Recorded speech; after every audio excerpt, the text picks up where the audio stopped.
ഇന്നത്തെ നമ്മുടെ റെസിപ്പി ഈ കാണുന്ന ചിക്കൻ സാൻഡ്വിച്ചിൻ്റെ ആണ് കേട്ടോ. അപ്പോൾ ഉണ്ടാക്കാൻ ഭയങ്കര എളുപ്പമുള്ള റെസിപ്പി ഒന്നല്ല, കുറച്ച് സമയം എടുത്ത് ഉണ്ടാക്കേണ്ട സംഭവം തന്നെയാണ്. അപ്പോൾ അതിന് വേണ്ടിയിട്ട് ഒരു ചിക്കൻ്റെ 2 ബ്രസ്റ്റ് പീസ് എടുത്തിട്ടുണ്ട്. അതിലേക്ക് ഇഞ്ചി വെളുത്തുള്ളി പേസ്റ്റ്, ആവശ്യത്തിന് തൈര്, പിന്നെ ഉപ്പ്, പിന്നെ കുറച്ച് വിനാഗിരി എടുത്തിട്ടുണ്ട്. പൊടികളായിട്ട് മുളകും പൊടി, മഞ്ഞൾപ്പൊടി, മല്ലിപ്പൊടി, പിന്നെ കുറച്ച് കുരുമുളകും ഗരം മസാലയും. ഇതിൻ്റെ അളവൊക്കെ ഞാൻ താഴെ കൊടുത്തിട്ടുണ്ട് കേട്ടോ.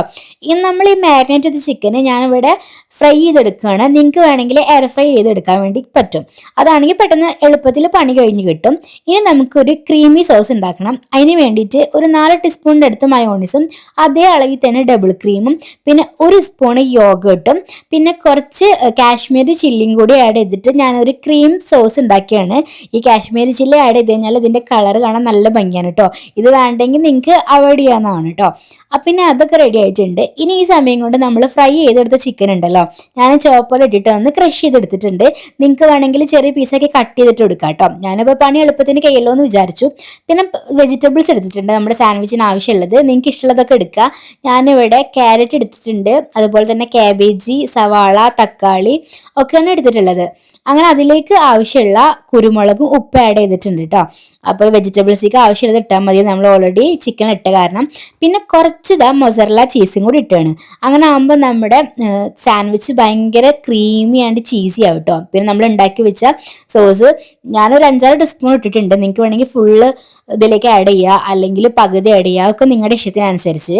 ഈ ഫില്ലിങ് നല്ല ടേസ്റ്റാണ് കഴിക്കാൻ. ഇത് വേണമെങ്കിൽ നമ്മുടെ റാപ്പിലോ കുബൂസിലൊക്കെ ഫില്ല് ചെയ്തിട്ടും നമുക്ക് ലഞ്ച് ബോക്സ് ഒക്കെ ആയിട്ട് കൊണ്ടുപോകാൻ പറ്റുന്ന ഒരു റെസിപ്പി തന്നെയാണ് കേട്ടോ. ഇങ്ങനെ ഫില്ലിങ് ഉണ്ടാക്കിയിട്ട് വെച്ച് കഴിഞ്ഞാൽ രാവിലെ എളുപ്പത്തിൽ ഉണ്ടാക്കാൻ വേണ്ടി പറ്റും. ഞാനിവിടെ ഇതാ ബ്രെഡിലാണ് ഉണ്ടാക്കുന്നത്. നമ്മുടെ സാൻഡ്വിച്ചിനെ ഒന്നും കൂടി ചീസി ആൻഡ് ക്രീമി ആക്കാൻ വേണ്ടിയിട്ട് ഞാനൊരു സ്ലൈസ് ചടാർ ചീസും കൂടി വെച്ചെടുത്തിട്ടുണ്ട് കേട്ടോ. പിന്നെ ഇതാ നമ്മുടെ ബ്രെഡിൻ്റെ മേലെ കുറച്ച് ബട്ടർ സ്പ്രെഡ് ചെയ്ത് കൊടുക്കുകയാണ്. ഞാനിത് ഇവിടെ ഗ്രിൽ പാനിൽ വെച്ചിട്ട് ടോസ്റ്റ് ചെയ്തെടുക്കാൻ കേട്ടോ. നിങ്ങൾക്ക് വേണമെങ്കിൽ നമ്മുടെ ഓവനിൽ വെച്ചിട്ട് ഒരു 3 മിനിറ്റ് വെക്കാം, അല്ലെങ്കിൽ എയർ ഫ്രൈ ചെയ്യാം, അല്ലെങ്കിൽ സാൻഡ്വിച്ച് മേക്കറിലൊക്കെ വെക്കാം. ഒക്കെ നിങ്ങളുടെ ഇഷ്ടത്തിനനുസരിച്ച് ചെയ്യാം കേട്ടോ. സംഭവം നല്ലൊരു ഗോൾഡൻ കളർ ആവണ വരെ ക്രിസ്പി ആക്കി എടുക്കണം ബ്രെഡ്. അപ്പോൾ നല്ല ടേസ്റ്റാണ്. പുറത്ത് നല്ല ക്രിസ്പിയും ഉള്ളിൽ നല്ല ചീസി ആൻഡ് ക്രീമി ആയിട്ട് കഴിക്കാൻ നല്ല ടേസ്റ്റാണ്. ഇങ്ങനെ ഉണ്ടാക്കിയിട്ടില്ലെങ്കിൽ ഒരു തവണയെങ്കിലും ഇങ്ങനെ ഉണ്ടാക്കി നോക്കണം കേട്ടോ. ഞാൻ ഇൻസ്റ്റയിൽ കണ്ടൊരു വീഡിയോ നോക്കിയിട്ട് ഉണ്ടാക്കിയതാണ് കേട്ടോ. സംഭവം അടിപൊളിയായിട്ടുണ്ട്. ഇങ്ങനെ കട്ട് ചെയ്തിട്ട് കഴിക്കുമ്പോൾ ഇങ്ങനെ ചീസൊക്കെ ഇങ്ങനെ കാണാൻ വേണ്ടി പറ്റും.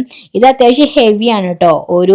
ഈ ഒരു സ്ലൈസ് 2 സ്ലൈസ് കഴിച്ചാൽ തന്നെ അത്യാവശ്യം വയറ് ഫില്ലിംഗ് ആവും. പിന്നെ ഞാനിതിപ്പോൾ ഇതിൻ്റെ കൂടെ കുറച്ച് നമ്മുടെ അവകാഡോ ഷേക്കും പിന്നെ കുറച്ച് ചിപ്സ് ഒക്കെ വെച്ചിട്ടാണ് സർവ് ചെയ്യുന്നത്. സംഭവം അടിപൊളിയാണ്.